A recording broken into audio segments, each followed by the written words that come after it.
It's No, the big because bombastic. episode 149, Seddy Bimco. One episode until the end of Seddy Bimco. That's right. We're ending at 150. I'm announcing it here. I'm George O'Connor. I'm Tim Hamilton. And later tonight, we're going to talk about what, George? From what state? Representing the state of Tennessee. What year was it? 1986's King Kong Lives. Yes. Sequel to the 1976 King Kong. Just so people know. Well, we'll get to that. Because first, we want to get to the song. Oh, yeah. Play the song. Whoops. I almost didn't do the age-old question. What a tragedy that would have been. George, a question about revenge, George. Did the nudist family ever get revenge on their doctor for letting their father die with his boots on? That's not the worst part, George. Oh, God, not the most upsetting part. This Poor guy, he didn't have any legs even. So what's going on? It's Seddy Bimco Part 2, The Revenge. The show where we create revenge sequels that nobody wanted.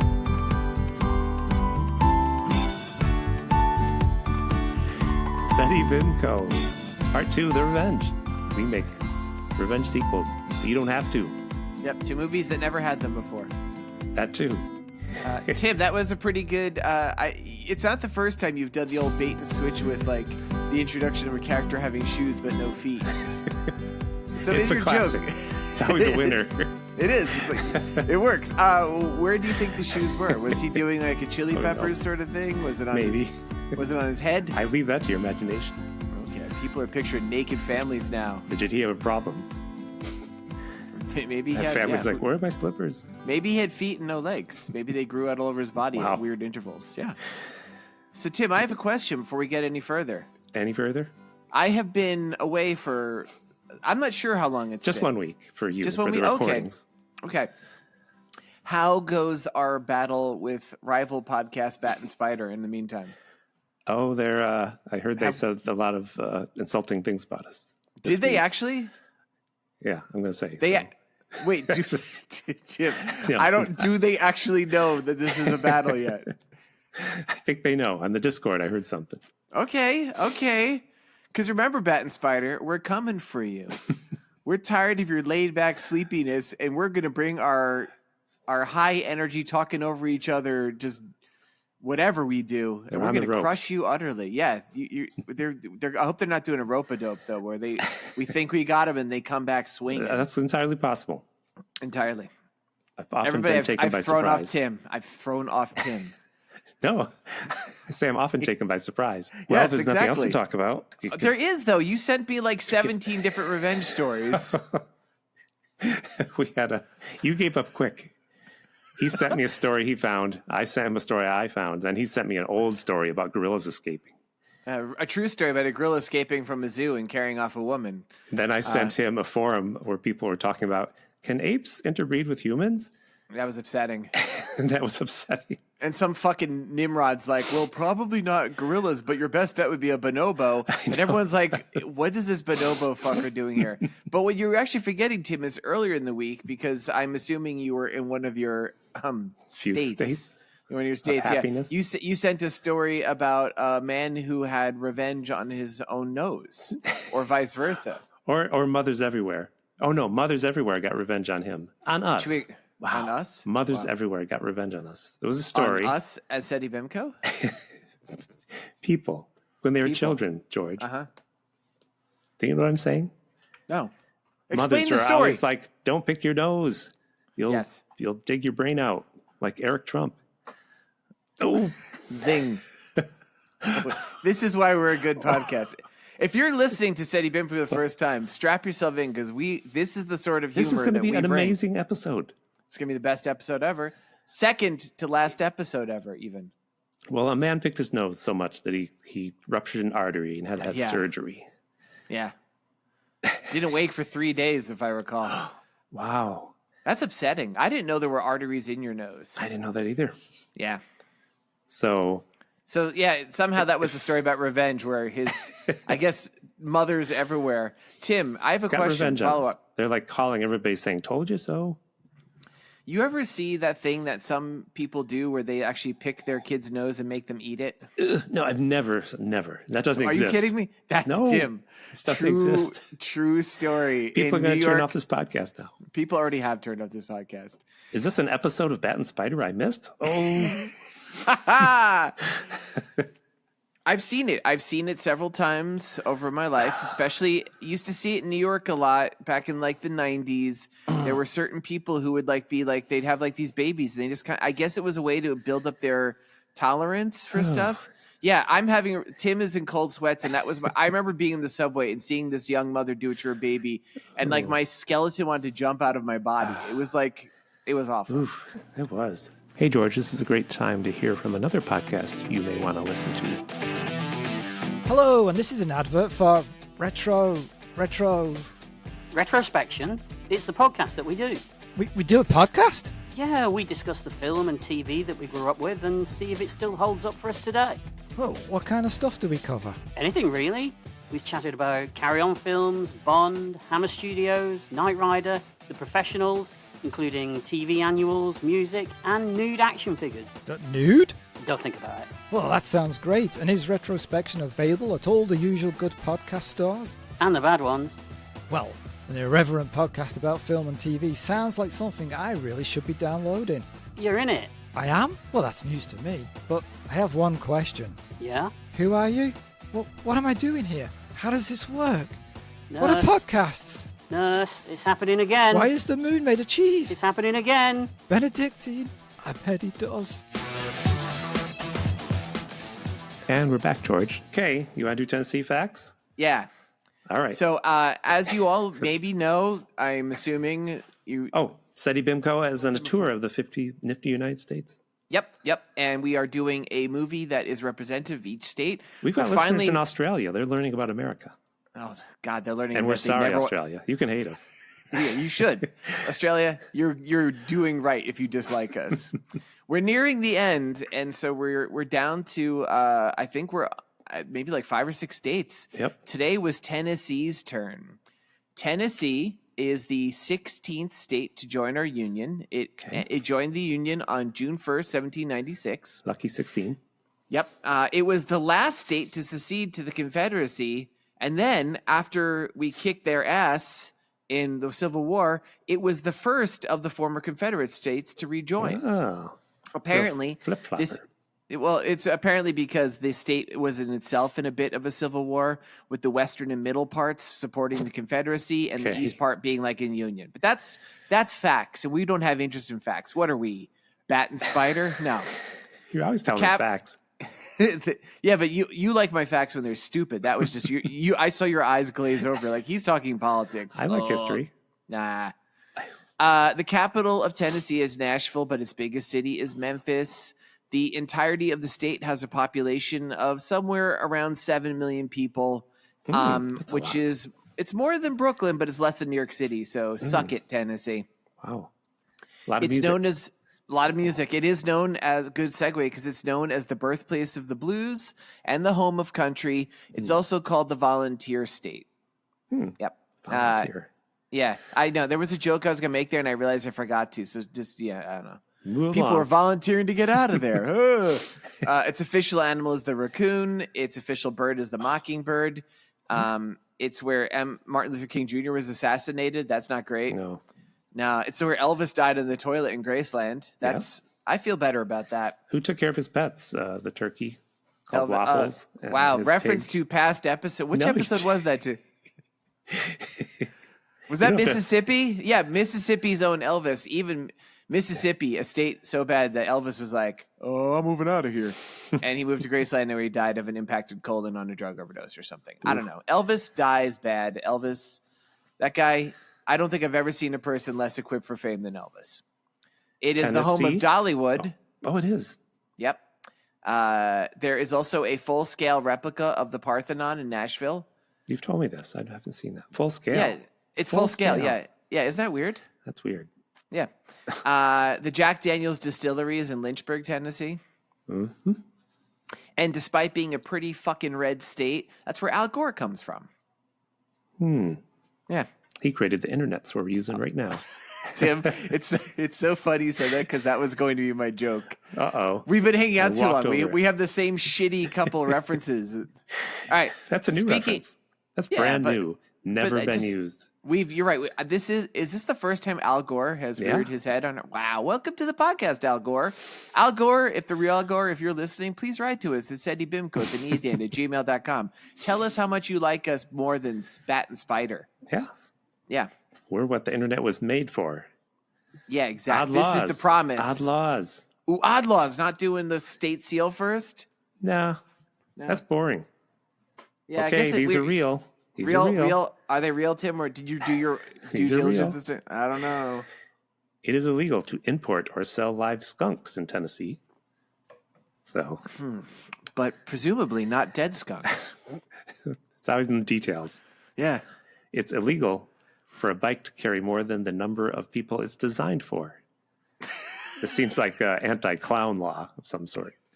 Do clowns ride bikes and they're famous for their cars? That. Yeah. It's also illegal to have multiple operators of a bicycle built for one. Again. And every state's got its sleeping law. I found one here. Okay. The states we've been doing lately, they all have strange sleeping laws. Well, it's illegal to sleep while driving in Tennessee. That's a law. God. I guess Mitch McConnell drove into town one day and people thought correctly he was sleeping at the wheel, and if he wasn't that second, but that guy is just always passing out. The flag is the flag is 3 stars. It represents the fact that 3 letters are doubled in the name Tennessee. Is that true? N, S, and E. Yeah. That's not. I saw the flag. It looks like a picture of a children's ball with 3 stars on it. Right. Yeah, it was pretty shitty flag. No offense, Tennessee. Actually, offense. A hoe and a boat and some hay. Agriculture and commerce. Yes, a sex worker. Not a sex worker. And Tennessee is the final resting place of Mr. Mark Twain. Is it true?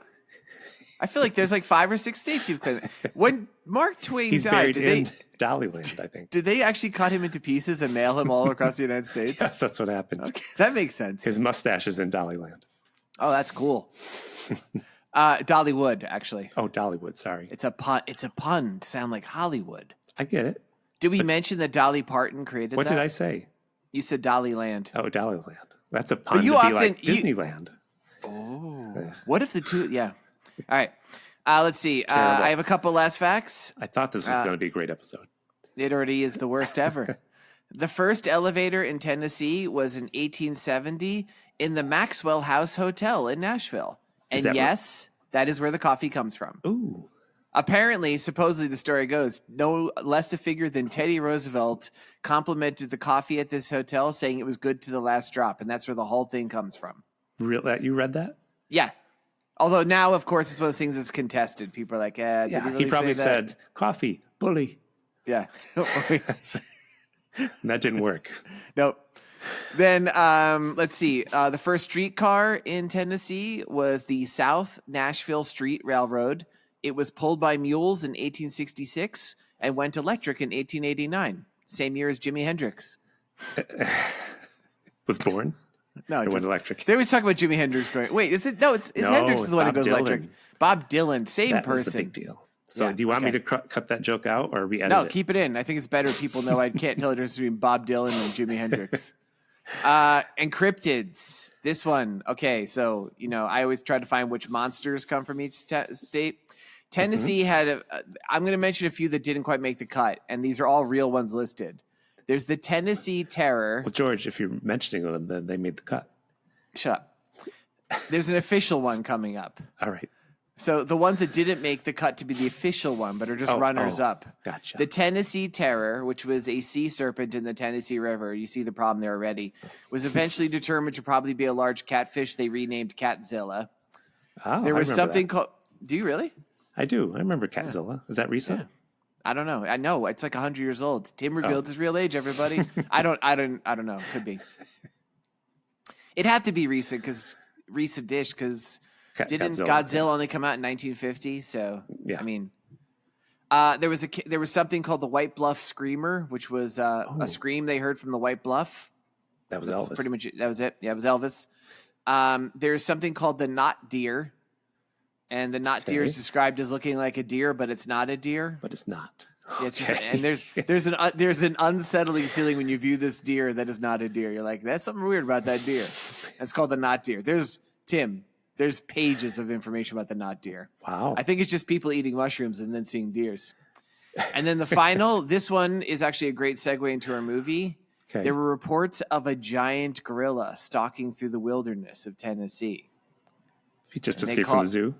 No, he was giant. He was like 50 feet tall. Oh, wow. And they called this gorilla. Do you want to know what they called this living gorilla? In Tennessee, they call him the hoedown monster. That's better than what I had, so we'll go with that. Yeah. Which brings us what? to That wasn't even good. No, I know mine was monkey see doo doo. Oh, okay, it sucked. Which brings us to our movie King Kong Lives.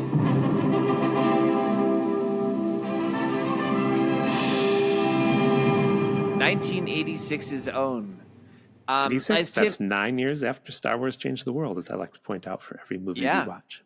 And it is the sequel to the King Kong remake that from the De Laurentiis company that came out in 76, 1 year before Star Wars, which I was kind of amazed to see that. I think it's 77. But no, it's 76. I double checked. Is it? Okay. Wait, maybe. Yeah, because 77 was the year. I don't know if you know, another movie came out in 77. Yes. A movie called Star Wars. This guy I know mentions it incessantly. Both movies were directed by John Guillermin. And I really want to just share this. The original King Kong movie always had a very magical place in my childhood. Original from the 30s? No, I'm sorry. Oh, the one that this is a sequel to, the 1976 film. Much like Star Wars, I was too young to see it when it was out, but because this was the big deal movie at the time, like this thing was expected to be huge, this King Kong remake. I remember. There was still a lot of ephemera that was visible that in my childhood, even though I didn't see this movie, I was aware of it. And I remember particularly there was a place we would buy clothes. It was like this kind of like weird little shop that had a big poster. And if you've seen this poster, it's very famous. It's a big gorilla. He's atop the World Trade Center instead of the Empire State Building. Yes. He's holding something that I used to be obsessed with as a kid. It's like, I know, because you can't see what it is. What the hell is it? It's like a rocket, smashed it's a rocket train. or a. And I used to always be like, "What is that?" And like, so this just like was always a mysterious and exciting movie for me. That was on the back of comic books at the day. Yeah, I think I would see it in comic books and magazines because I drew it. Yeah. That's one of the first things I was like, I'm going to draw this exactly like it is. You know, did you ever get obsessed with things like that? Draw a picture of Iron Man or something. Yeah. Not King Kong. Like I knew this was beyond my abilities, and I couldn't even tell what he was holding. But, but yeah, this poster loomed large. So this movie is actually King Kong Lives. Is a movie I saw as a child. I will later on. I will share my reaction upon seeing this as a child at a certain scene later. This is the synopsis of the film.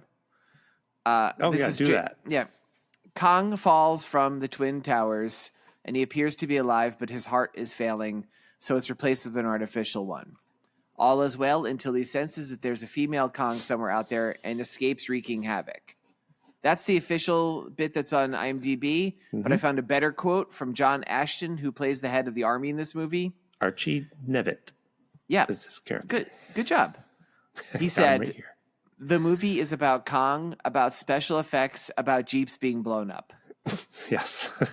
I'm like, that's pretty accurate. He's kind of a star. I didn't mean to say only one star, but Linda Hamilton's in this, and she's soon to be a much bigger star because she must have made this right after she made Terminator, not knowing how big Terminator would be. Shit, I guess Terminator was before this. 84. Yeah. Huh. Yeah. Because, this movie, Linda Hamilton goes on to be bigger, of course, but this movie is full of people who are not particularly. There's a lot of familiar faces. You saw in a lot of movies back then, I guess. But it's basically her and Hank Mitchell character. See, he's an actor. I don't know. Never saw him before. Is he Hank Mitchell, the main guy that she hangs out with? Well, we'll talk about him as we go through the movie. All right. So the movie does open, like I said, the ending of the 76 film. So we do have brief appearances by Jessica Lange and Jeff Bridges. We see New York City. Kong takes a tumble off the World Trade Center. which is something like 1,300 feet, Yes. wails down into the thing, and we hear his heartbeat slow, which, Tim, do you remember in the original De Laurentiis remake, was that how the movie ends? Just his heartbeat slowly beating? Oh, I don't remember. Okay, because I thought this was kind of cool. It ends that way, I think, but I don't. If you mean the credits roll, I don't remember. Is that what Then you're it asking me? goes, yeah, if it ended with his heartbeat, which I thought was a nice bit, because then we have a 10 years later caption, the Atlantic Institute, and we hear that same the Atlanta Institute, not the, we hear that same heartbeat. Which is funny. Yeah, at the end of the original movie, I think there was a scene where people came out with chainsaws. They just started cutting up Kong's body so they could get it off of the tarmac of the sidewalk, I mean. So, yeah, I remember now. Well, I did want to address that. Like, there was a part so this movie was filmed in Tennessee, though I guess given the name the Atlanta Institute, it's set in Georgia. That's what I thought. We are nowhere near New York City, and we never get anywhere near New York City in this movie. So I'm like, how on earth did they sneak his body off? Well, they didn't sneak it. It's known, right? Like, this is a world where everyone's like, yeah, remember 10 years ago that giant monkey got loose in New York City and like fought the military and fell off the World Trade Center, and then they took it down to Georgia? Like, how did they keep him alive for that I presume drive? It's never established that the public knows that Kong is alive somewhere. Because once he escapes in this movie, everybody's like, oh my God. No, it is established that they know he's alive because they announced. Yeah, they announced to the world, and like, there's literally people in the streets dressed up as monkeys celebrating when he gets his robot heart. Oh, yeah, that's right. Later on. Yeah, I don't know. It was unclear. It was unclear who would do this, who would spend the money to give him the artificial heart. I'm glad you mentioned that, Tim, because it was. Is this going to be a rant about the deep state? No, it's the Atlanta Institute, which we are told in TV, like in TV reporter interludes, long a competitor to Yale and Harvard. They have been keeping him alive for the last 10 years.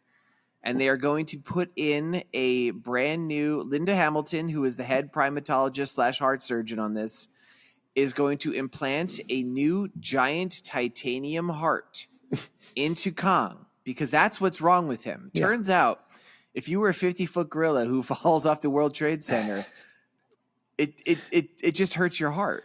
Yeah. You're riddled with machine gun fire. You take a tumble, but your problem is your heart. They left that out. That's right. He got shot with those big helicopters. Yeah, with Gatling guns. But my question is, who is paying for all this? The Atlanta Institute, which is a competitor. Yeah, and a giant heart must be so expensive. And what do they get out of it? Tim, they say how much it costs. Wow, I really fell asleep at the start. You of this movie. fucking zoned the fuck out, dude. $7 million. Can you start the music for George's current currency calculator? George's current currency curter. Yeah, I said it wrong. Tim, do you want to guess what a $7 million heart back then, what that would cost nowadays? $2 billion? You are so bad at this. $2 billion, I said. $2 billion. You think $7 million goes to $2 billion today? Yes. Well, Tim, you're not even close. It is a lot, though. $39,254,376. Wait, $254,376. 200. Okay. And 10 cents. And 10 cents. No, not $39,254,376.10. What I'm saying is the investment of this institute. It would be better to give a fake heart to a human and learn how a human heart works, so they can do it to more humans. But I don't know what they're getting out of a giant gorilla heart. Also, a species that, as far as they know, is one of a kind. Yes. It's been in a coma or as this one guy wrote, I had to write it down because this was such a bad line read. This one doctor goes, he's been comatose for 10 years. There's a lot of weird words in this movie. Comatose? Have you never? All right. So Linda Hamilton says, despite the fact that they spent all this money making this heart, they can't put it in him because Kong needs a blood transfusion. Yep. And I'm like, wait, he's been comatose for 10 years and his body's not regenerated any of the blood he lost in that time? I don't know what happened there. She says, there's only one thing that will save Kong. And the guy who's her boss goes, what is that? Let me pan in her. She goes, a miracle. Tim, really? I have a list of I have a list of other things that will save Kong. You ready for it? Good. Yeah. Play my list music. There's no list music. Damn it. Okay. All right. Number 1, a list of other things that will save Kong. Number 1, a time machine so he never falls off the stupid building in the first place. Got it. Okay. Number 2, another time machine so they never take him off Kong Island in the first place. True. Yeah. Number 3, lacing his presumably pulverized skeleton with strips of the unbreakable metal alloy adamantium. Jesus. Bonus, they could give him super cool retractable adamantium claws while they're at it. Wow. And 4, the list of other things that will save Kong. Yet another time machine so that Dino De Laurentiis never remakes King Kong in 1976. All right. Right on time. No, right on cue. We meet Hank Mitchell. He's exploring the jungle. And oddly, he gets out his boat and he says, I don't know if you wrote it down. He's like, get out of the way. Whoever's in the jungle, I'm going to take a nap. Yep. He's actually talking to a donkey the whole time. Okay, And we learn later he's in Borneo. That's interesting. I was just waking up at this point in the movie. Yeah, what happened, actually? So he does announce his intention to take a nap. He's in the middle of the fucking jungle without even looking. He just kind of flops himself on a bunch of Bushes. ferns. Yeah. And then suddenly the ferns come swooping. It's a Kong hand. Yep. He There's just another just happens to lay on her. Why is she laying in the bushes? He sat on her and discovered her. Yeah. And it seems like literally, as Tim put it, like this is such a huge coincidence. Like they've been waiting for 10 years to find him. This dude, I think he makes some sort of line about how he's looking for diamonds at first because I wrote a note about that. But like he just happens to sit on a giant fucking monkey just as they need this. Well, he was special that way. He discovered a lot of things by sitting on them, George. Oh, is this a list? Yeah. Oh boy. Tim woke up enough to write a list at this point, everybody. It was tough. Other things that Mitch discovered just by sitting on them, the bed bugs in his beanbag chair. Oh, gross. The porcupines living in his recliner chair. Well, he's got a problem with his chairs. Guy needs to clean more. He once discovered that his bicycle had no bicycle seat by sitting on it. Yikes. You didn't need to say by sitting on it. You killed your own joke. We made the connection. Yeah, we got it. We got it, Tim. The whole list is things he discovered by sitting on. Okay, his hemorrhoids. All right. Yeah. Discovered those. He also discovered the bed bugs in his hemorrhoid donut pillow. Oh, gross. There we go. All right. That's it. Rules of 5. I feel like I need to mention really quickly that we did kind of casually throw up this was a Lady Kong. You could tell she's Lady Kong because she has boobs, which I was pretty amused to notice. And he's played by a man, by the way. This movie's all woke. Whoa, was it? It was another person playing that other monkey. Oh, man. All right. So then, like, he's running from this giant robot hand and this boob monkey, and then some pretty unfortunately stereotypical natives pop out of nowhere. Right out of the 1930s movie. Yeah, like right out of something like right out of the opening of Indiana Jones. I mean, Raiders of the Lost Ark, honestly. And they fill her full of blow darts, and she passes out immediately. And I'm like, I wrote a note, man, Kongs go down easy. Let me tell you, this movie is marked by Kong. Yeah. Tim. I think I could take Kong in a fight as he's portrayed in these movies. He's so slow in this movie. He's just we'll get to it. Kong. This is like the least impressive showing for a giant monkey. He calls her not She Kong, but he calls her Lady Kong, right? Oh yeah, I mean his name. They call her Lady Kong, which is like, how do you not call her Queen Kong? Mitch came up with that name. Mitch McConnell? No, his name Mitchell. Sorry. Mitchell. Oh, Mitch. Oh yeah. He had a couple names, George. Oh, God, no. He's going to call her Female Monkey. Mm-hmm. He's going to call her Lady Dr. Zayas. He's going to call her Banana Boobs. Well, that's mean. He's going to call her Lady Ape. And also, he's going to name her after his favorite magazine that he got in the mail in a plain brown wrapper. Which was? Hairy Ladies. Or Hairy Lady. Sucks. So next scene, we see Mitch getting shaved by a lady, and he's on the phone with the Atlanta Institute. He's trying to sell the monkey. A lady was shaving him? Yeah. Was she one of the people native to that land? Was this racist? She did. Well, she probably was, but she didn't. She was dressed like a more modern person. Okay. She doesn't really have a line, but she's just shaving him the whole time. I fell asleep.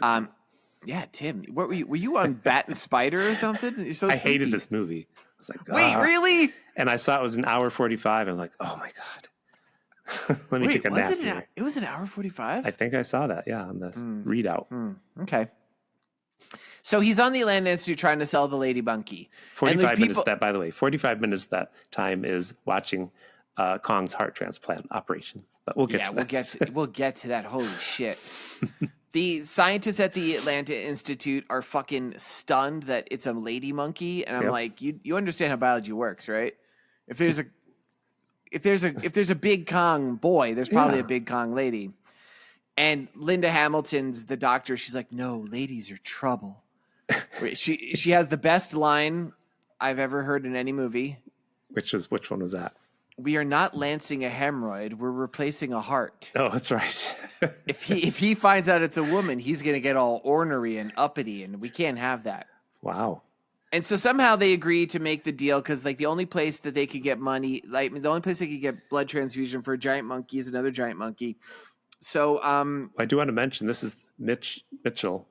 Yeah. This is the only time he's an asshole. He's like, yeah, who wants it? I got it. Who wants to pay me the most? Because he becomes like this nicer guy the rest of the movie, but starts off as a dick because he stole this monkey from these people's island too.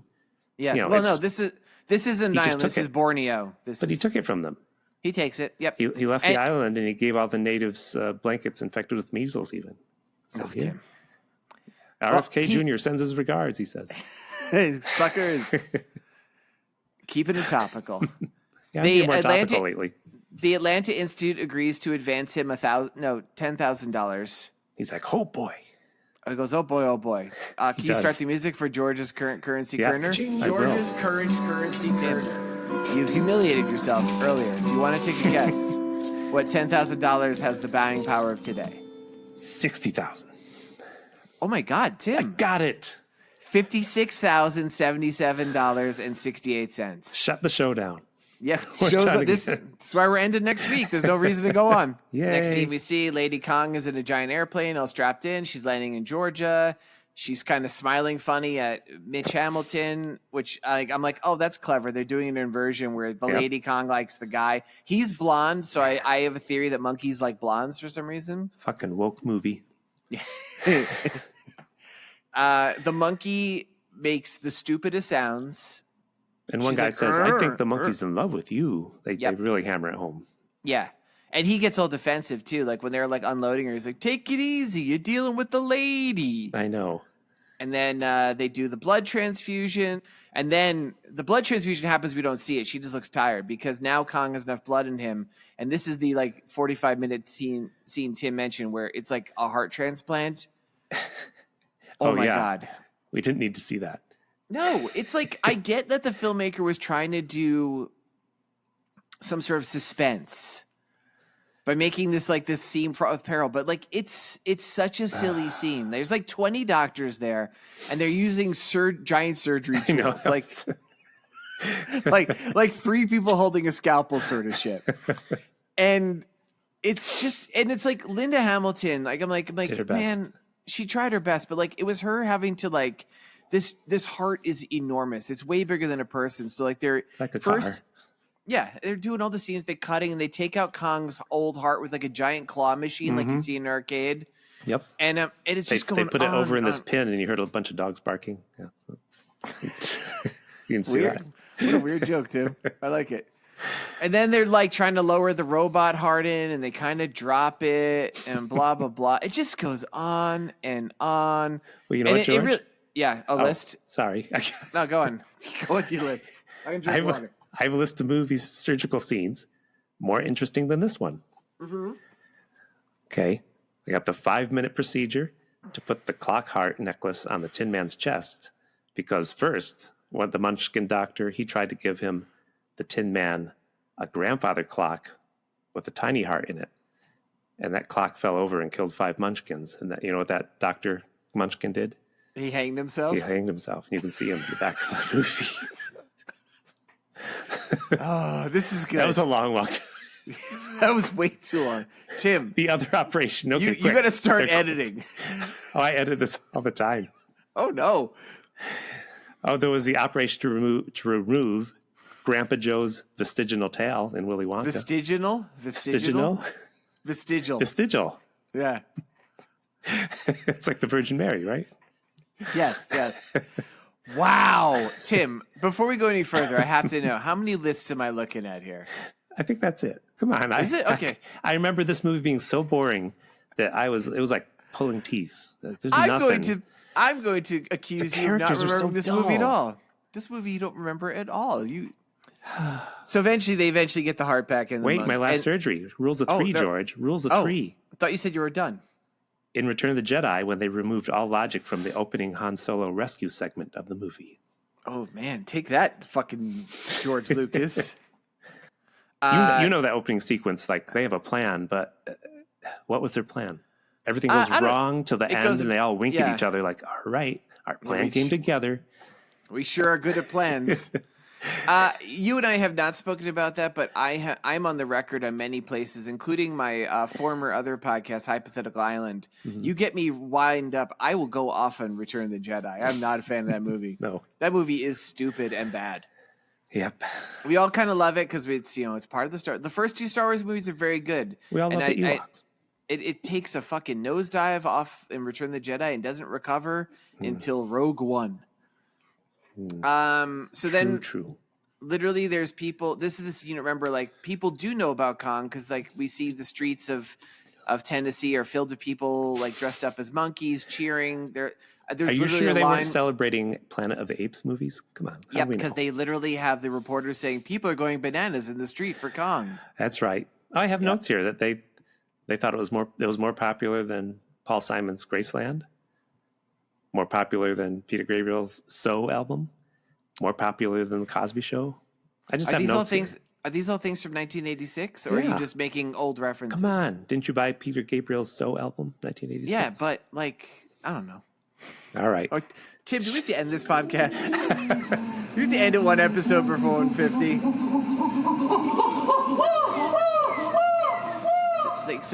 Basically, Lady Kong is kept in one warehouse they call her dressing room, and a quarter of a mile away, Kong is in another warehouse where he is like literally on like a hospital bed with like a tube in his nose and stuff. And we see a party where everyone's celebrating the Atlanta Institute because now they're bigger than Harvard because they brought a monkey back to life. Yep. And we see Mitchell's at the party, and he says, this is the part that I was referencing. He goes, we believe Kong Island and Borneo are once the same landmass. And he's talking about this stuff.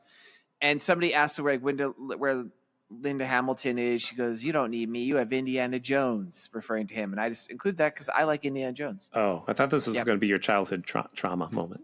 No, that's a little bit later.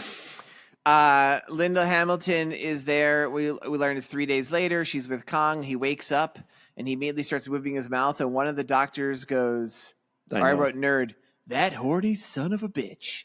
He smells the female a mile away. I know. I wrote that down too.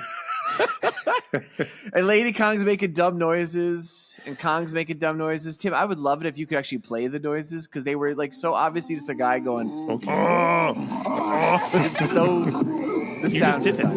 Yeah, that was kind of it. Kong starts pulling off his electrodes and starts jumping up to the ceiling to get out. And again, showing that Kongs are weak as fuck. She pushes a button. He immediately goes down like a ton of bricks. Yeah, they zap him. It's a drug, they say. It's like, oh, okay. I thought they tased him.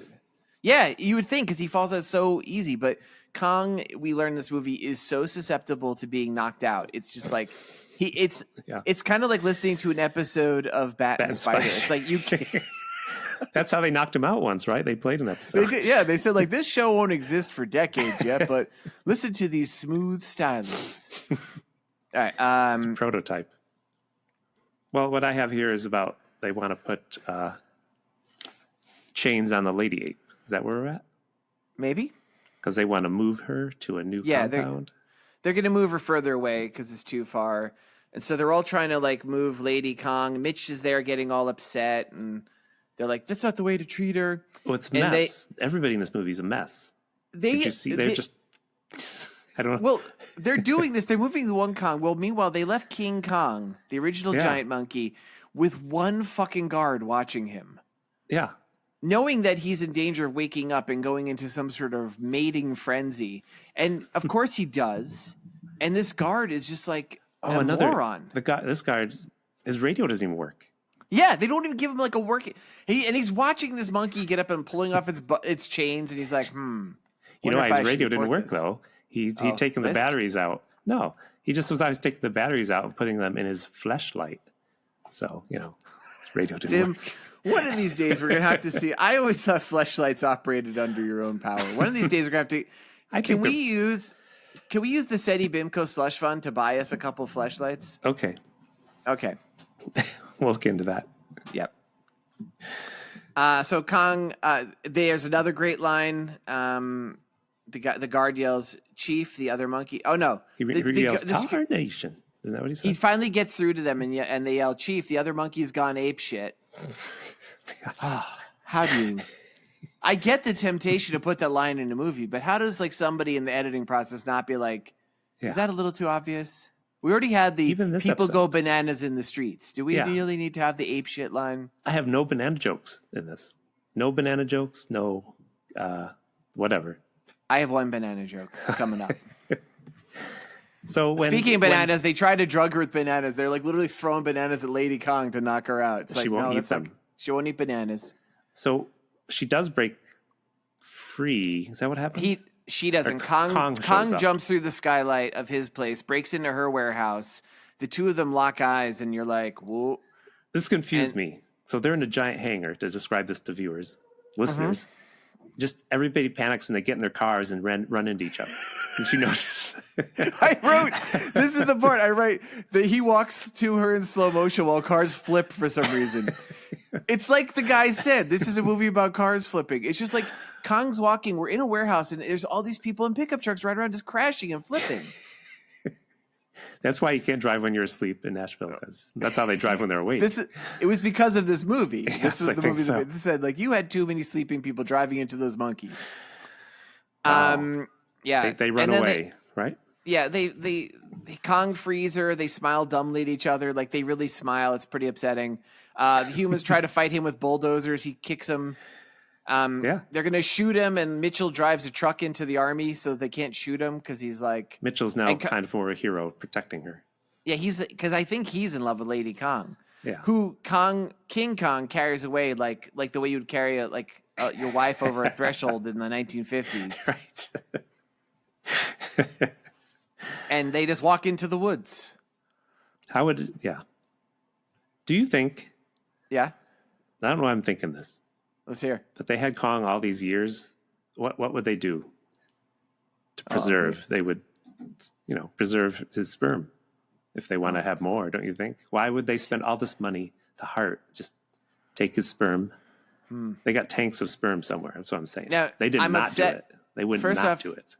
I'm upset that you thought of this, and this also explains why as you've referred to, you revealed this in the past, you get a lot of monkey masturbation videos on Instagram. I do not. Got one. I turned it off. I told you. But here's the thing, Tim. Remember, the scientists at the Atlanta Institute were shocked to hear of the existence of a Lady Kong. Yeah. I don't think they got semen because they somehow weren't aware of the idea of sexual reproduction. I think they're slapping their heads this whole time we could have been jerking off King Kong's balls. And they could have been looking for a female Kong because it was easy to find. It took Mitchell walking about 30 minutes from landing his boat. 30 seconds. All you do was lay in a bush. She was just there. Yep. So we hear a news report that the army guy, what's his name again? Archie Andrews? Nivet. I just remember it. Colonel Nivet. Colonel Nivet is looking for the monkeys in the mountain. Mind you, everybody, this already? is 250. Okay. Yeah. And Linda Hamilton and Mitchell have teamed up to save the monkeys. Yes. We meet the army guy, and I just wrote the note. He's ridiculous. He's just he's over the top. Excuse me. He's over the top. He's such a caricature of military guy that you would see in this sort of movie. At least he had some emotions in this movie. Yeah, I mean, he brings a performance. I'll say that. Then we see a sign that says Honeymoon Ridge, where get it where the two gorillas are hanging out and they're flirting. Kong gives Lady Kong a tree, flowers. Then he hands her a snake for some reason. She runs away. This goes on for another 5 minutes where she's just like, Kong has a hole in his knee from carrying her off, and like she's trying to fix it. He's yelling and stuff, and then he tries to grope her. And I think I actually got up and left for a little bit at this point. I'm like, this is silly. Well, he stole her nose, with his thumb, that trick. That's ironic because gorillas kind of don't have noses, just have holes in their head. So that explains it. The military can't find these two 50-foot tall gorillas who went traipsing through the woods. No. Like, that would be a pretty obvious trail. Because And Linda meanwhile- Hamilton Mitchell find them. Yeah, they see the army. They immediately pull off road. They're just driving through the road. They just park their car. She has this big kit, which is something that lets her track Kong, apparently. His heart, But also remember? fix his heart. Oh, Yeah. yeah. All right, so But then they they're go watching. camping. And he's like, They're- look out, Woods. I'm coming in there to take a nap. They watch as the monkeys groom each other. I'm like, oh, I don't like where this is going. And then the humans camp, and the monkeys have hot monkey sex, and the humans have hot sex. And I wrote down all primates fuck. It's silly, too, because I don't see any chemistry between them. No. When No, he there's- shows up in the airplane, she jokingly says, where'd he get his outfit? Banana Republic? Did you hear her say that? She says Camp Beverly Hills, Oh, yeah. which I'm like, wow, they're referencing a Shelley Long movie? Maybe it's a store, George. Maybe we don't know. That's Maybe. a fancy store in L.A. So, Yeah. they're suddenly, like, he's like, are you sure they have sex while the monkeys have sex? But she's in her sleeping bag, and he's shivering. Yeah. And she just stares at him for a minute, and then she just opens her bag, and I thought, okay, you're going to let him warm up. But no, it's just he starts kissing her. Now I have a funny story to tell. Uh-oh, this is where young George had a problem. No, this isn't yet. This is the part where old George had a problem because there is when you watch a movie on YouTube, which we did, there's like this little like graph that goes up and down, and there'll be a point where like it'll tell you this is where there was the most rewinds, most watched scene. I never knew that. Yeah, and right at this part, I know there's you're going to say. it's a big jump up. I'm like, oh man, and sure enough. If you look very carefully in the morning. So in the morning, Lady Kong is sitting there. King Kong is left because he don't stay the night. He's like, I'm a swinging bachelor, yo. But the humans jump out, and there's like, for no reason really, No. for like 2 seconds, no, a second, 2 frames, you see Linda Hamilton's boob. And I you wrote better that believe down. that's the biggest spike Wow. in this movie on YouTube. Because I imagine there's just lots of people watching this movie just to be like, yep, there's her boob, all right. And it made me, they did it in a way that made me think maybe they didn't get permission. And then Yeah, snuck that, which is, I don't know why. Yeah, there was also a weird scene earlier we should mention where like after she almost falls off the bridge, which is totally safe, like he kind of walks away and she takes her shirt off from behind. I'm like, is Linda Hamilton just somebody who's just always taking her shirt off? I didn't, yeah, they were Do you think they were like, Linda, you don't need to, oh, well, there it is. Okay. No, I think they were like, won't you do this? But Linda's like, okay, from the behind. You can see my back. And she's like, are you sure I need to be shirtless with this fucking guy? And you're like, yes, you do. I think we she just definitely says, won't show it. I'm all wet. I better get undressed. She says something like that. Change my clothes. Yeah. Dad. So we see the boob for a second, and then the army arrives and just nerve gases fucking Lady Kong with helicopters. Oh, knockout gas. Is that what you said? I said nerve gas, but knockout Nerve gas works too. I It's think probably the knockout. technical term is knockout gas. You know what? Given how easily Kongs go down this movie, I think it was a light water vapor. Yeah, they steal his bride and fly her away. And I'm like, you could jump after that helicopter. Well, Kong comes back and he sees them loading her into yeah. like a net and stuff, and he's jumps down the cliff and he throws like a boulder and smashes like one Jeep. Nobody gets killed, and then they fucking flamethrow at him and stuff, and he runs off. Suddenly, it's a big storm, and I'm like, oh, he's gonna get hit by lightning, and he didn't get hit by That's lightning. what I thought too. Those lightning. I bet you. I Right? was wondering. I thought that'd be like how I'm like, oh, clearly his heart's got to get damaged. He's They gonna get must hit have. by I wonder if that got changed. Something in the yeah. editing. They probably didn't have the special effects money for it. Because he climbs a And- mountain and he looks at the army, and He's roaring. It's all backlit. There's like electricity drawn arcing around him, but not on him. yeah. And then Linda Hamilton and Mitchell get caught by the army. And I'm like, what was their plan exactly? I don't know. You're just going to watch the monkeys and then fuck. And then like eventually them. I mean, of course the military's going to find them eventually. It took you literally 30 seconds to find these monkeys. Yeah. I don't know that man's motivation at all. No. And then Kong, seeing this somehow, he just jumps off the cliff. And it's just like It's very far. It's just like the World Trade Center, and he falls into the water, hilariously smacks his head on a giant boulder. That hurt. And the army guy goes, "Not even your Kong could survive that." A year later, Shi Kong is in a silo, Yep. like a very sad, dark silo. Yep. And I wondered what do they do with their poop? It's just a silo. They just keep pouring bananas in. It's so funny you wrote that. I'm like, because I've written about poop multiple times. Like, how are you? Okay, we'll get up to this. Like, yeah, there's poop. We never see monkey poop. And like, and you know what, George? What? Every wild animal has parasites. So King Kong is pooping parasite eggs on the ground for giant parasites for some poor, like normal sized person to get. That's what I thought. That's true. That's a good point too. Tim, you think of some weird shit. That's my new comic book. I'm going to actually suggest we no longer watch movies about giant monkeys because I don't like where your brain's gone. Between this and like the monkey semen, this is But you know upsetting. they would do that. Yeah. Yeah. And also, like, they're just feeding, like, to go up to Lady Kong, we just learned they're giving her thousands of bananas every day. And they're like, I don't know why we keep dumping that shit. She don't eat none of this. I'm like, that's not a good diet. No, just give it. She probably can't shit. Bananas are very binding. Tim, we just solved it. That's where the poop goes. She hasn't shit in a year. Wow. She's full of just a banana blockage. And banana bowel blockage, that's a term you won't hear on lesser podcasts like Bat and Spider. I almost said Seddy Bimco. That's where you will hear it. So the one guy says that Kong must be dead because he can't get enough protein. Yeah, I wrote this part down because I loved it. Mm-hmm. Linda Hamilton, the head of the Atlanta document, are Atlanta Institute. They see Lady Kong. They're like, oh, she's sad. And Linda Hamilton's like, she senses something. She knows Kong is alive. And the scientist guy's like, that's crazy. She goes, I know he's alive too. I could feel it. And then we learn it's been a year. And the other scientist is like, look, we've never found his body. And Kong would need 1,000 pounds of protein a day. And like, how could he survive? And like, also there's no Duke anywhere. And Tim, we're finally up to the scene that Did he pissed me off say there's as a no kid. Duke anywhere? No, that was me. But we're finally up to the part that pissed me off as a kid. Are you ready for it? You didn't like him eating alligators.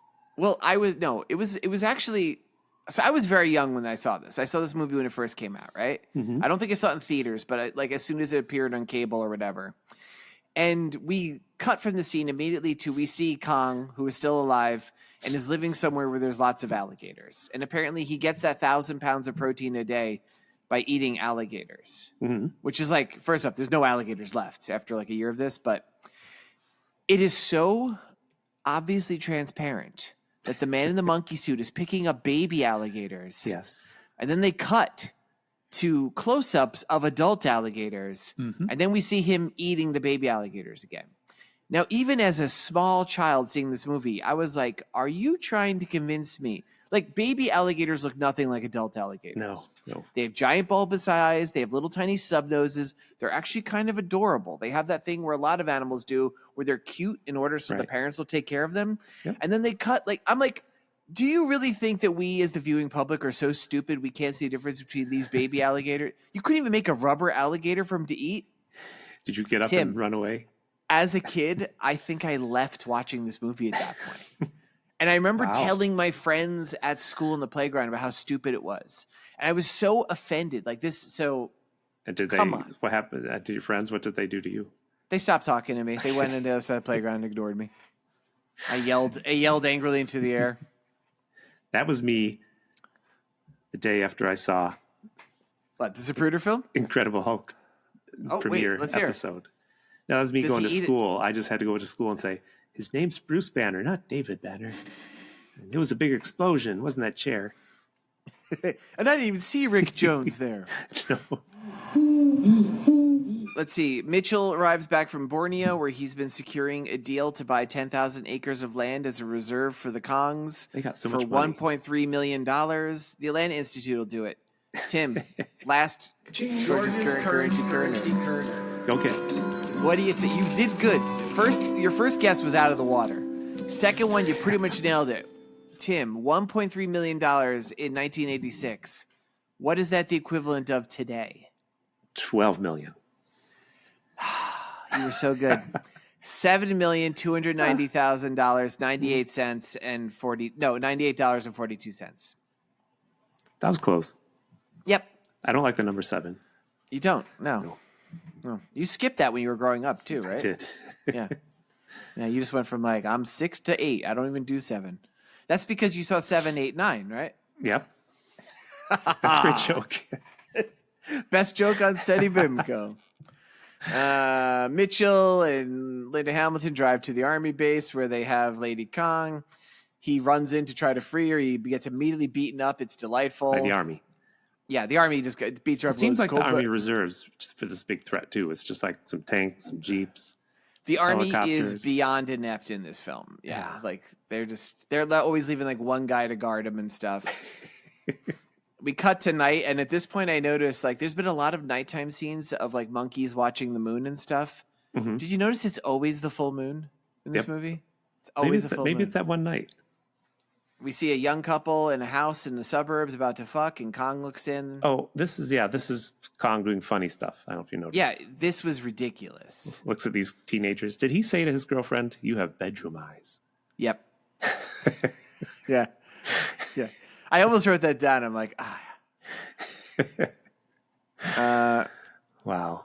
He's walking through town. Like there's people just going.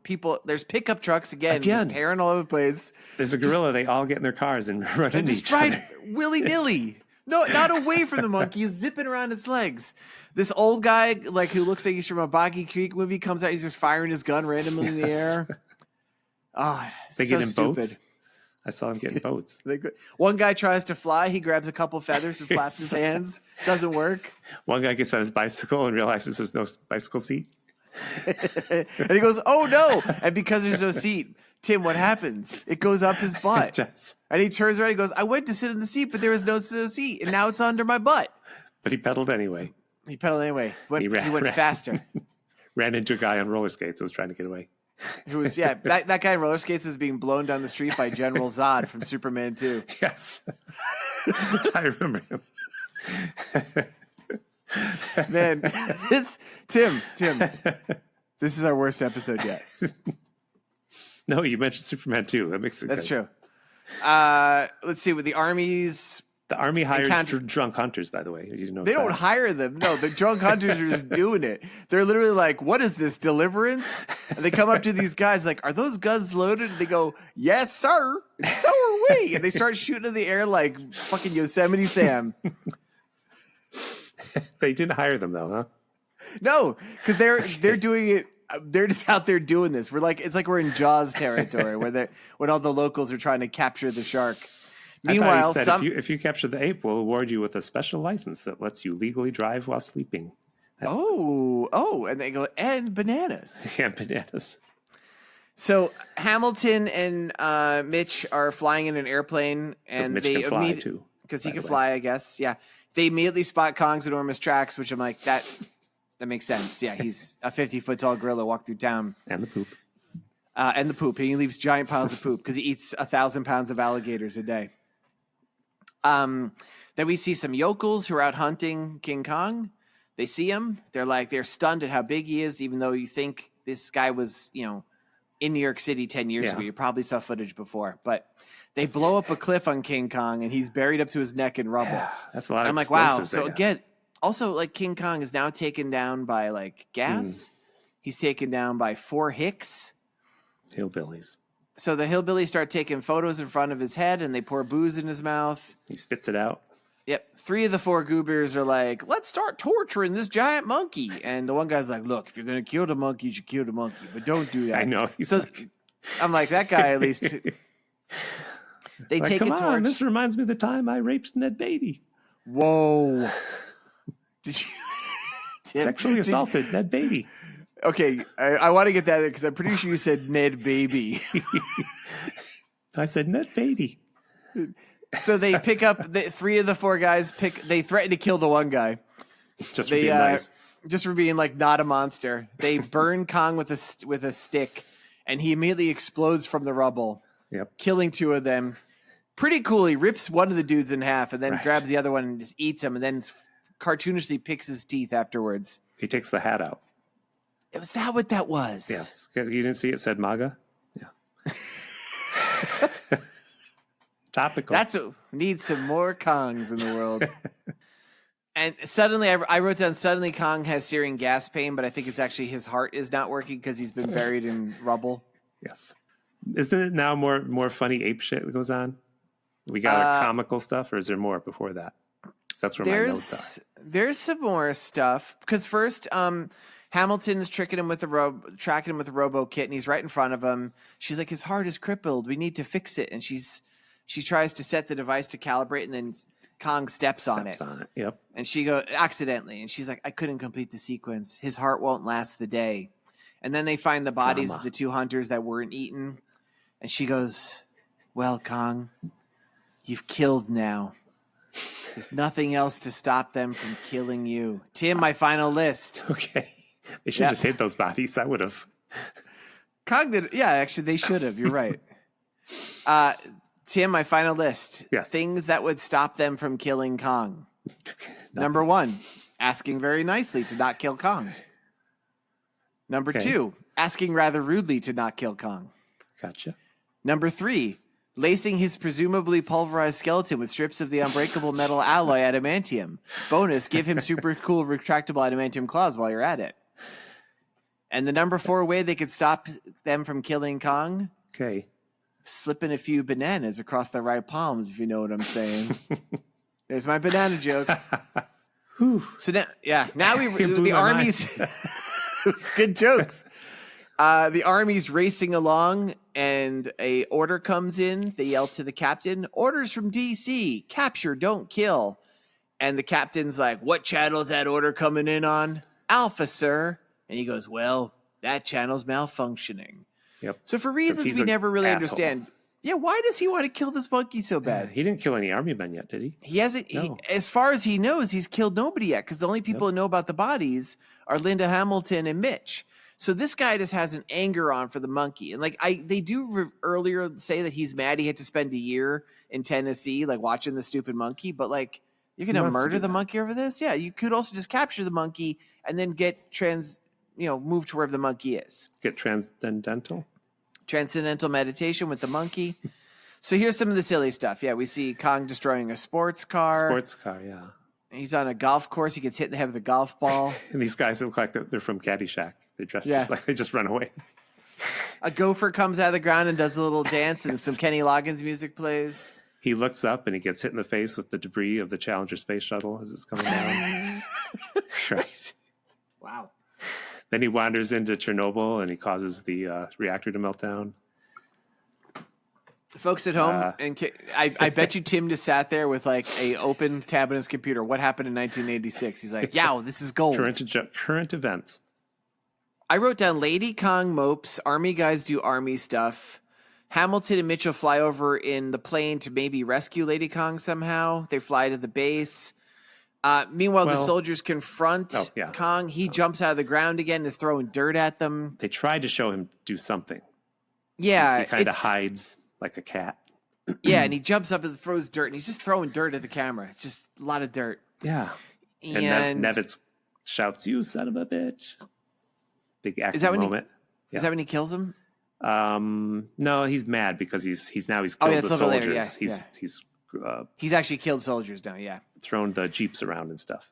While this is all happening, while King Kong is fighting the soldiers, kind of maybe throwing jeeps or throwing dirt at jeeps, they had left fucking 3 soldiers guarding Lady Kong. Right. So Hamilton and Mitchell are able to sneak into an army base. They get to Lady Kong, and Linda Hamilton's really like, that's why she's not been eating. She's pregnant, because everybody knows women, when they're pregnant, don't eat. Right. Yep. Not bananas. She wanted some pickles with ice cream. Yeah, they find because her chamber is like a silo, like a huge elevator. They raise her to the surface. Yeah. She wakes up and she grabs Mitchell because I'm like, oh man, we're gonna see a reversal of Fay Ray sort of shit here. Okay. Or as she was known in the remake, Dwan. I did want to back up because it's funny. There's 3 soldiers guarding Lady Kong, and how they get in. Linda Hamilton simply opens the door and goes, "Oop, wrong room." And they're like, "Oh, hubba, hubba, a lady." Is that really what happens? You don't remember that? And then he comes in and punches them. Just because a woman opens the door, they're like, hubba, hubba, hello, mama. To be Can't believe you fair, missed that. it was Linda Hamilton. And It was, maybe, but- Tim, here, what if the reason why the most watched scene of this movie on YouTube was the 1 or 2 frames where her boob is visible? Do you think it was those soldiers? Maybe it might have been those soldiers. Like, oh boy. They had no Playboys. See? No Playboys allowed. So Lady Kong grabs Mitchell's holding it. Then Kong rips open the doors of the silo. Once again, he carries her out because apparently Lady Kong can't walk or something. So Kong is carrying Lady Kong, who's carrying Mitch. And they all run off, leaving Linda alone, who steals an army truck because the army is beyond incompetent. They steal so many cars. Then the monkeys show up at a family reunion outside of a big barn. We see It's a hoedown. some hoedowns going, yeehaw, and then they run off. One guy was singing, "Oh, Judd is dead." From Oklahoma. You and your Anyway. Oklahoma. Yeah. Lady Kong wipes out into the barn, just like falls there, and I'm like, oh, she's gonna have a baby there. Yep. The army arrives. They and Kong have a big fight. Well, Kong fights the army so she can give birth, basically. Yep. Yeah, and he's the army It's a super bloody fight. He's got, what do you call them? machine guns. They're just No, but in his costume, lots of, they're called squibs. squibs. He's blowing up with squibs, yeah. It's kind of gross, actually. Yeah. You mentioned, it's pretty gruesome. Like Kong really gets, as you've learned in this movie, Kong goes down in every fight he's in. Like he's not. So he's fighting the army now, who actually have a full view of him with machine guns. They're raking. He's getting cut to pieces. He does manage to kill the army guy. Well, he's Ashton. like, that's a big climax because he's shooting at him and Kong smashes him in a graveyard and he smashes him right into a grave. Yeah, punches him. His feet are sticking up. It's not meant to be funny, but it is. Yeah, It's funny. Like he's just like, so feet. his feet are sticking in this crater. And if you, this is also a spot where they freeze frame a lot, George, because if you freeze frame and zoom in on the grave, the tombstone. Oh, what does it say, Tim? Ironically, it says, "Husband, father, and beloved monkey trainer. Remember me as I was in life, a man with skin on my face and 2 functioning arms." And genitals. Wow. That's Yes. good. Good joke, Tim. Kong smushes the army guy, but you see he's dying. He kind of crawls back to where Lady Kong is in the barn, where she just poops out a baby. A human-sized baby, by the way. It's a very conveniently. It's like you just put a gorilla suit on a human. Didn't have to use any scale to make it seem bigger. Kong sees the child right before he's dying, and the baby monkey and Kong reach for other. He holds the baby in his hand. Because Linda's And like, then look, say hi to your child. Say hi to your child, Kong. And then Kong dies. Yep. And Linda Hamilton and Mama Kong and Baby Kong all cry. And then some people come out with chainsaws, cut up And Kong's body so he can get rid of it. they get carried away. They cut apart Mama Kong and Baby Kong too, and Linda Hamilton. It's just messy. Yeah. Then you cut to the Borneo Reserve, which has been purchased, and Mama Kong and the baby are there. And in the last scene of the movie, the baby stupidly swings off like Tarzan. In that The last end. scene, they didn't even try to make them look like giants. It was just, here we are in monkey suits in the jungle. You notice? When we come to the end, Yeah. and I'm clearing my throat, Yeah. I like to say how this movie is like Star Wars. And this Oh, I week, forgot, it's pretty yeah. simple. How is this movie like Star Wars? Well, they were going to make a sequel to this movie, George. And in that sequel, we find out that Kong and Lady Kong are brother and sister. Actually, They probably that were. makes sense, doesn't it? Right? Yes. And to counter your excessive mentioning of the film Star Wars, I always like to say how this movie is like 1986's Labyrinth. They both came out in 1986, Wow. Good. Yours is quick, too. which is also insane that Labyrinth was being made at the same time this fucking movie was being made. All right. Should we do Revenge? One of us will die. All right, I'm going ahead, first. George. Revenge. So this movie ends with the death of our main character. It's already a sequel to the original King Kong, which was a remake of the original King Kong. But you know, Kong finds for a brief moment bliss with his Lady Kong, and then he discovers the joys of parenthood for about 30 seconds before he expires from his wounds. Mm-hmm. And it's sad because there's somebody who was missing from this movie who had reason to be here. Uh-oh. Dwan, Jessica Lange's character from the original remake. Okay. I forgot her name. She also she was like the first love of King Kong's life. Yeah. And she was kind of missing this whole movie. At the end of that movie, her and Jeff Bridges' character kind of hook up. Mm-hmm. And they'd been living together in this meantime. And Jeff Bridges was like, I don't know. I feel like, I feel a little weird about you going to see your ex. She's like, I'll see him eventually, but I get it. We're still in the early stage of relationship. But the whole time, Jeff Bridges, he's been getting a little bit sloppy. He's smoking a lot of weed. He's been bowling a lot. He moves out to LA. They break up. He's probably She's like, infected with monkey parasites. He has monkey parasites from eating all the Duke. So she comes out and she wants. How do you think he got it clean? He licks it clean. Ew. Yeah, he's a real dude, that guy. He is. And so Dwan shows up to seek revenge on Lady Kong, the woman who stole her giant monkey from him. Oh, nice. Yeah. And she gets there, and she sees Lady Kong, and she sees the baby, and she realizes violence isn't the answer. But at the same time, weird rays from outer space hit her and make her grow to an incredible size. And she picks up baby Kong, and she carries him to the top of, let's say the Sears Tower. Okay. And drops him off where he explodes like a ripe melon on the street below. What? And then she has her revenge on Lady Kong. Wow. The end. She just said said that cool, violence Tim? wasn't the answer. What's cool? I know. Because when she grows, her clothes don't grow with her. The whole last end of this movie is a giant naked Jessica Lange running through Chicago. Wow. It's great. It makes $70 billion. Yep. She doesn't run behind buildings, so everything gets hidden. Now you see it all. You see it all. There's just a scene of her jumping rope in the middle of what is this, Millennial Park for like a half hour, just naked for no reason. I was going to say at the beginning, this better not turn out to be the prequel to Terminator 2. Oh, I almost did that. You were going to do that. Oh, I almost did that. Yeah. I knew. Yep. I knew. Yep. Okay, we'll do my story. story. What's yours? It's short too. Don't worry. I'm worried. So, Mrs. Cranberry, she was the husband. Mrs. Cranberry. She was the husband. All right. Do you want to start over? Mrs. Cranberry. It was her husband's grave that Kong smashed that kernel into. Oh, that's the monkey trainer. Yep. All right.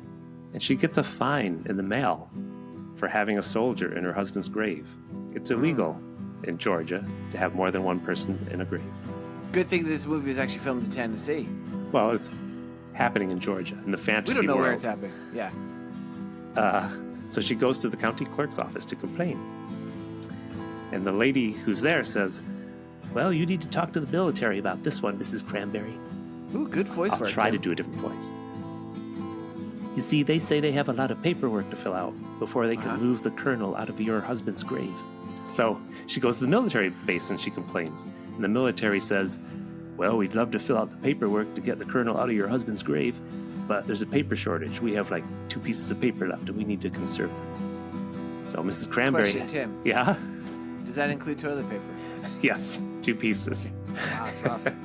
Typing military paper. Cutbacks, yeah. This is in the age of Reagan, too. You thought the military was getting a lot of money, but... Right. So Mrs. Cranberry heads back to the county clerk's office and explains about the paper shortage. And the clerk says, oh, yes, we have a pen shortage. No pens for years, but we have a lot of paper. So Cranberry says, no pens? What do you use to write with? And the clerk says, well, having no pens takes the pressure off, eh? And Cranberry says, the pressure off? How? And the clerk says, well, people over at the pen store are terribly mean. We don't like to go there. And Miss Cranberry says, you mean you don't buy pens just because they're mean? Yes. This is not short. You say that. I'd say that. Every week. Yeah, because it's not. Also, this has nothing to do with the movie. Yes, it does. It's her husband whose grave got smashed. This is a movie about giant monkeys. This is the part you fixate on. Okay, go on. So, they're afraid to go to the pen store. Yeah, because the people are mean. I get it. It makes sense. Yeah. Henry Connolly went there once to buy Who the fuck is Henry Connolly? He went there to buy some ink. He hasn't been seen for 5 years, George. Oh. So Mrs. Cranberry says, missing? He's still missing? And the clerk says, well, kind of. We found his severed foot in your husband's grave. It's a very popular grave here. Which reminds me, I have to fine you for having that kernel in your grave and Henry Connolly's foot. Wow. It's against the law. And the clerk says, oh, Also, Mrs. Edwards, who drives while sleeping, she's also in your husband's grave. And Mrs. Cranberry says, oh, Mrs. Edwards is dead? And the clerk says, no, she's not dead, but we cannot get her out of your husband's grave. She loves it there. She likes the silence and the solitude. It's not much solitude. There's at least 2 bodies and a chunk of a third. I know, and more, because also Mr. Tanner's horse likes to sleep in her husband's grave. So, What is going on? wow, this, George, you may ask, what's this have to do with Kong? What is this? What is anything? What this has to do with Kong is, surprise, Kong is still alive. Oh, they fixed him. They made him a giant wheelchair. And Did they lace his pulverized skeleton with strips of the unbreakable metal alloy adamantium? Yes, just to keep him alive. Nice. No claws, though. No claws. And they taught him to write. Uh-huh. So Kong has written a poem for his lady love, who he knows is in Borneo. He just needs a giant piece of paper to write it so he can mail it to her. But that Miss Cranberry complained so much, the military had to fill out the forms for removing the colonel from her husband's grave, and thus they had no paper left for Kong to write his poem. So Kong got very angry. He went on a giant wheelchair rampage, and the army killed him yet again. Or did he? The end. Wow. I like how I like your power of positive thought. I like how you feel you could like have like a very long rambling story about fucking paper and pens with a bunch of characters named Cranberry and Connolly who don't even appear in the movie. And you could say with like bold face, look me in the eye and lie and be like, this is short. It is short. I literally did my story in about 8 sentences, right? You didn't try. I try. No, you didn't. Tim, do we have an email? You know what, George? What? Let's check the mailbag. Let's check the mailbag. Because we got a letter. What? Mr. Cablasto. Oh. Kevin Cablasto, part-time host. Host of the show. Yeah. Well, George, we watched UHF a few weeks ago, starring Al and... Well. Did you forget his name? Starring Weird Allen. Weird UHF. Al, yes. Yeah. You can't remember Weird Al Yankovic? I did. Yeah. I did. Yeah.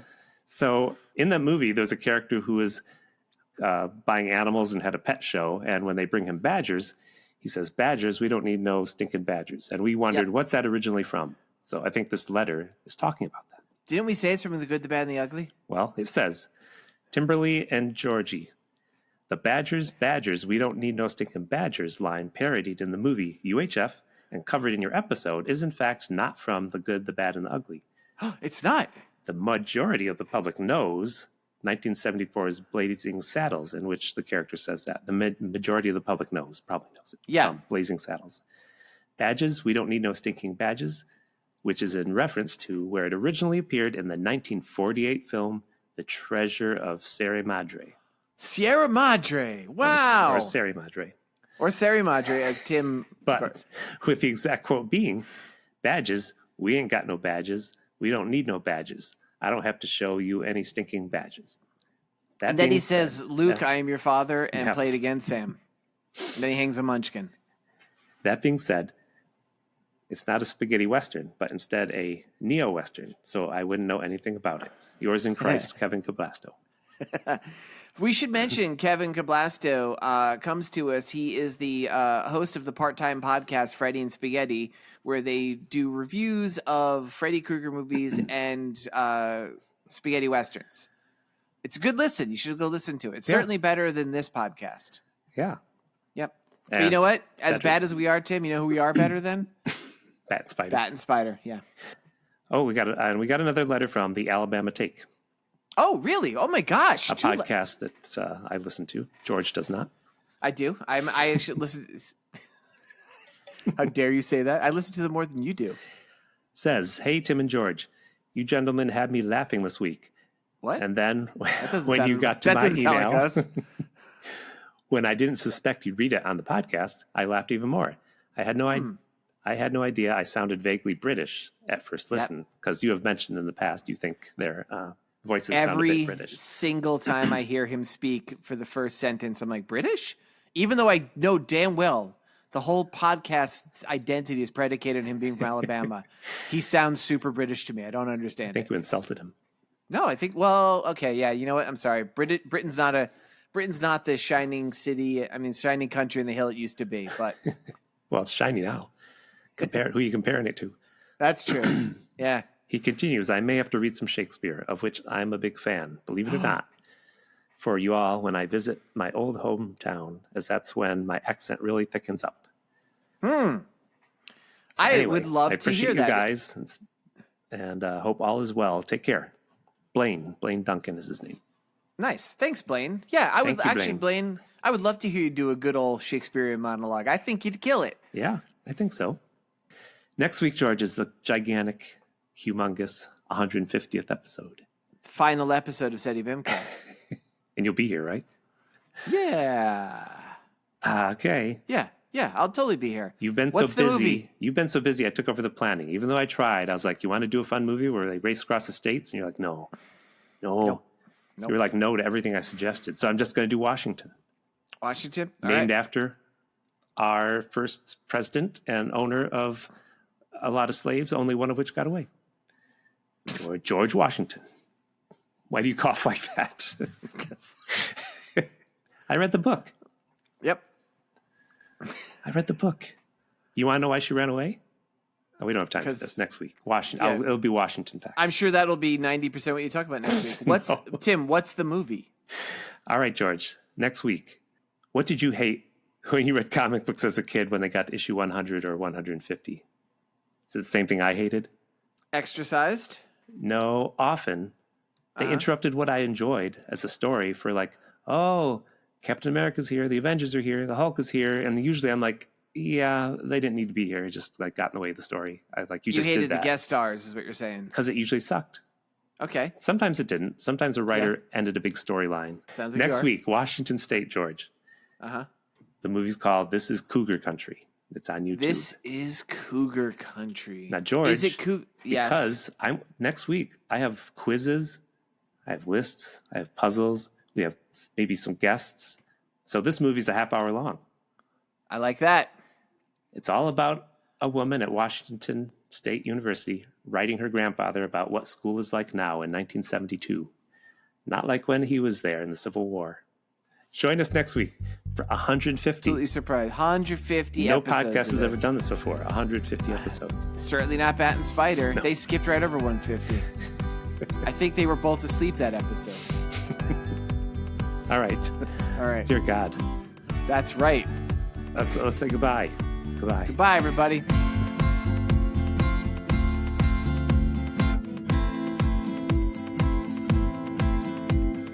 This has been a Pity Party Line production. Party line, it's a party line. Yeah. Like Beowulf. Uh-huh. Okay. Yep, that's also written by Shakespeare. Yeah. Yep. Well, yep. Oh, well, some might say the perfect age for Hitchhiker's Guide is 42. Wink. All right.